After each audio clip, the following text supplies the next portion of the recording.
Kyle Busch was detained by Mexican authorities at an airport in Cancun in 2023. His first phone call, before his lawyers, before his PR team, before almost anyone, went to Daniel Suarez. Samantha Busch called him too.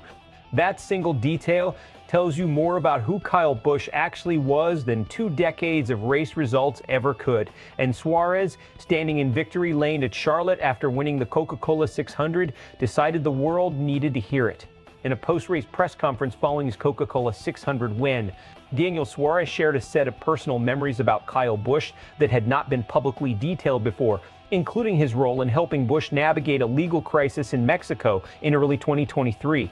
Busch was detained at Cancun airport after returning from vacation when a handgun was discovered in his luggage during screening. He held a valid concealed carry permit and cooperated fully with authorities. He was ultimately fined and sentenced to a suspended term, returned to the United States, and released a statement taking full responsibility for the oversight. According to Suarez, both Kyle and Samantha Busch called him during that situation, leaning on a driver who knew Mexico knew the culture and could help navigate what was an unfamiliar and frightening legal environment for an American citizen abroad. Suarez also described the lighter side of their relationship. After NASCAR's Mexico City race last year, the two drivers celebrated together at Suarez's party. A NASCAR legend at a Mexican driver's post-race celebration. That is not a forced PR moment. That is a friendship. Suarez's broader mission in a press conference was deliberate, to introduce the public to the version of Kyle Busch that the sport never fully showed. The family man, the person whose eyes lit up at the mention of his son Brexton, the private Kyle underneath the rowdy persona. The Cancun airport incident was widely reported in February 2023, but treated primarily as a legal and PR story. A famous driver in a difficult situation abroad, cooperating with authorities, releasing a statement, moving on. What was never reported at the time was who Kyle Busch called when it happened. The fact that he called Suarez is not trivial. Think about what that phone call required: trust, comfort, a belief that this particular person would help without judgment and with genuine usefulness. Busch had a large professional network. He had a management team. He had resources. He chose to call a fellow driver who understood the country, the language, and the situation from the inside. That choice is a window into a relationship that existed entirely outside the competitive NASCAR environment, and one that Busch clearly valued in a moment of real vulnerability. The Kyle Busch Motorsports chapter adds structural depth to the Suarez story. The list of drivers who came through that truck team is remarkable. Eric Jones, Christopher Bell, William Byron, Denny Hamlin, John Hunter Nemechek, and Suarez himself, among others. That roster represents a significant portion of the current Cup Series talent landscape. The 2 Truck Series championships, KBM won, Jones in 2015, Bell in 2017, produced 2 drivers who are now consistent frontrunners at NASCAR's highest level. Busch did not just build a race team, he built a pipeline. And the drivers who came through it are now scattered across the top organizations in the sport, carrying technical knowledge, competitive instincts, and personal relationships that trace back directly to what he constructed. Now, with Busch gone, Kyle Busch Motorsports, which had already downsized into a dirt racing operation for Brexton, faces an uncertain future. The organization's ownership structure is unresolved.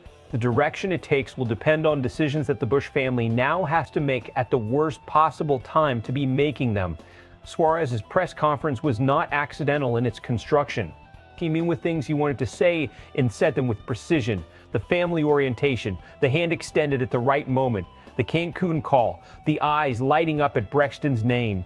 These are carefully chosen details shared deliberately by a man who understood that his platform in that room on that night was an opportunity to complete a portrait that the public had never fully seen. The phrase he used, that Busch gave him the hand of a legend, is the most analytically interesting language of the entire press conference, because it names something real about what access to an elite competitor actually provides. It is not just advice, it is credentialed knowledge, information delivered by someone whose results validate the council. When a driver with 63 Cup wins tells you something about how to race, it carries weight that the same words from a lesser career would not. Suarez understood that. He named it explicitly.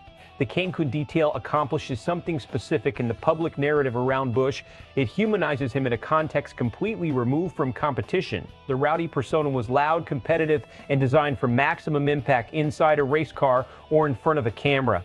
What the Cancun call reveals is a man who, when stripped of all of that, reached out to someone he trusted, not for PR management, for genuine help in a frightening situation. That is who a person actually is.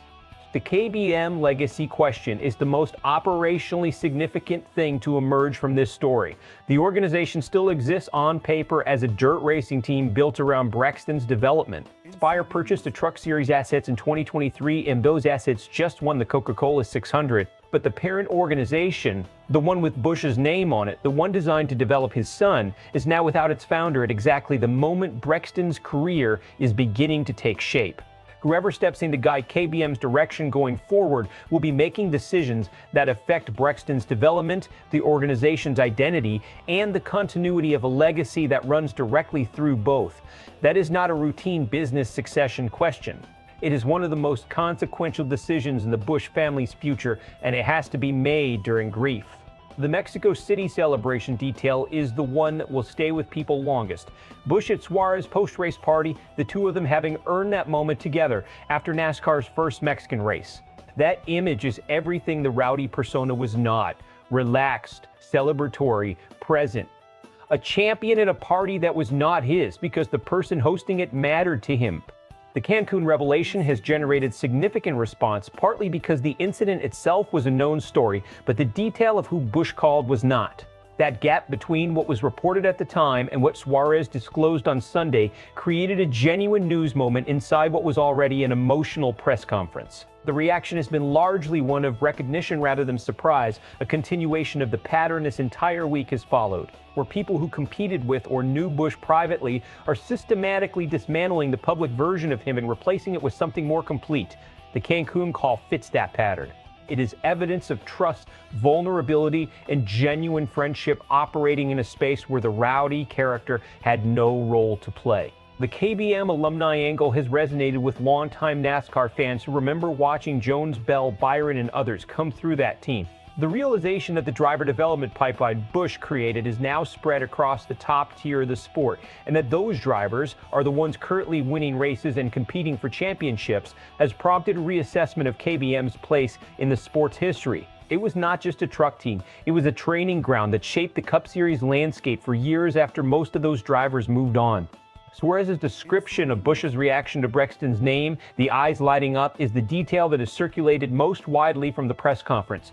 It is small and specific and completely human, and it has landed accordingly. Kyle Busch Motorsports finds a path forward under Samantha's guidance, with Kurt Busch and trusted members of the existing team providing continuity. The organization stays active in dirt racing as Brexton develops, keeps the name alive, and eventually transitions back into a more formal NASCAR structure when Brexton is ready for it. The KBM Alumni Network, Bell, Jones, Byron, Suarez, and others, remains informally connected to the organization and provides the next generation of KBM drivers with the same kind of access and mentorship that Busch gave them. The pipeline continues, just under different stewardship. KBM dissolves entirely in the months following Busch's death. The operational complexity of running even a scaled-down dirt racing team without its founder proves too great during a period of grief and legal estate management. Brexton continues to develop as a racer, but without the organizational infrastructure his father had built around him, relying instead on outside teams and arrangements that do not carry the same DNA. The name Kyle Busch Motorsports disappears from competition, and the pipeline that produced a generation of Cup talent closes permanently. The legacy lives in the record books and in the drivers it shaped, but the institution itself does not survive the loss of the person who held it together. Kyle Busch called Daniel Suarez from an airport in Cancun when things went wrong. Not a lawyer first, not a PR firm. A friend who knew the country, knew the language, and could be trusted with something real. That phone call did not make the highlight reels. It did not show up in the win totals. It was not part of the rowdy character. It was Kyle Busch. And Suarez waited until victory lane at the Coca-Cola 600 to tell the world about it, because that was the biggest stage he would ever have, and he wanted the world to hear the right version of the story. Here's what I want from you in the comments of all the personal stories that have come out this week: the basketball at Talladega, the plane ride to Dover, the Cancun call, the Mexico City party. Which one do you think reveals the most about who Kyle Busch actually was as a person? because we have been building this portrait for a week now, and I want to know which piece of it hit you deepest. Subscribe if you have been here for all 14 scripts covering this story. This week changed how a lot of people understand one of the greatest drivers NASCAR ever had, and we are honored to have told it.